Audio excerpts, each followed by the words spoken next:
Ang ating matutunghayan ay mula sa ating TikTok follower na si Sofia. Ito ang kaniyang kwento. Hi, I would like to share my creepy experience back when I was around 8 to 9 years old. Keep me by the name Sofia. Nung araw na yon ay nakikipaglaro pa kami ng kapatid at pinsan ko sa bahay ng kalaro namin na halos kalapit lang. Nauna ako umuwi dahil napagod na ako kakalaro.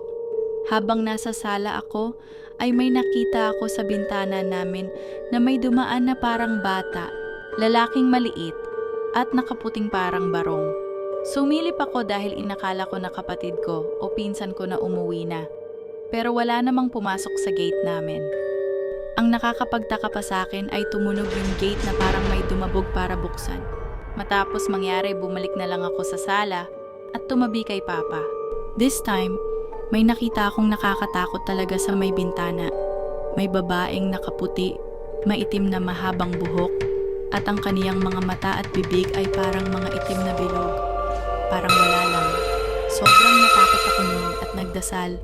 Ang tagal nun nakatingin sa akin, napapapikit na lang ako. Ilang minuto lang, nawala ito at bumalik na ang mga kasama ko. The next morning, kwinento ko to sa family ko at ang nakakabigla ay sabi ng tita ko ay napansin niya daw din na nakatitig ako sa bintana. Yun pala, nakikita niya rin yung nakita ko that night. Maraming salamat sa panunood. Again, this is Creep Cafe, where we talk about creepy stories over a cup of coffee.